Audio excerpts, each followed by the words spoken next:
കിട്ടി മക്കളെ കിട്ടി. ഇതാ ഈ വഴിയാണ് അവർ പുറത്ത് ചേർന്നത്. വേറെക്കാട് ഫാമിലെ പുതിയ വീഡിയോയിലേക്ക് എല്ലാവർക്കും സ്വാഗതം. ഇന്ന് കുറേ പേര് പുറത്തിറങ്ങി കിടക്കുന്നുണ്ടായിരുന്നു. ആ ഹോളിൽ കൂടെയാണ് അവർ പുറത്ത് കയറിയത്. ഇതാ ഒരാളിതാ സ്ഥിരം കാഴ്ചയാണത് ഈ നെറ്റിലിങ്ങനെ തൂങ്ങി കിടക്കുന്നത്. ഇവരെന്നെ മെല്ലെ എടുത്തിട്ട് ഇവനെ ഞാൻ പഴയ കൂട്ടിലേക്ക് മാറ്റി പരിക്ക് പറ്റിയ ഒരാ കൂട്ടിലിടാറ്.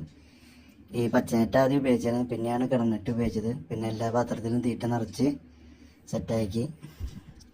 അപ്പോഴിതാ ഒരാൾ ഇതാ വെള്ള ടാങ്കിൻ്റെ അടുത്ത് ഇവർ തണുപ്പ് കെട്ടാനായിട്ട് അവിടെ പോയിരിക്കുന്നവൻ മുക്കിലും മൂലയിലും പോയി മുട്ടയിടാറുണ്ട്. അവിടെ ഇത് 2 മുട്ട കിടക്കുന്നുണ്ടായിരുന്നു. മെല്ലെ ഞാൻ തോണ്ടിയെടുത്തു. പിന്നെ കാടകൾ എപ്പോഴും ഒരേ മുക്കിലും മൂലയിലാണ് മുട്ടയിടാറ്. നമ്മൾ നിലത്തിട്ട് വളർത്തുമ്പോൾ അങ്ങനത്തെ ഒരു ഗുണങ്ങളുണ്ട്. പിന്നെ മസ്റ്റായിട്ട് കാടക്കൂട് എപ്പോഴും വൃത്തിയായിട്ടിരിക്കണം. ഞാൻ എന്നൊന്നും ഇതേപോലെ ക്ലിയർ ചെയ്യാറുണ്ട്. ഇന്നിപ്പോൾ ഇത്തിരി കൂടുതലായി, കാരണം കാടകളൊക്കെ പുറത്ത് ചാടി നടക്കണ്ടായിരുന്നു. ഇനി അടുത്ത വീഡിയോയിൽ കാണാം. ബൈ. ഓക്കെ.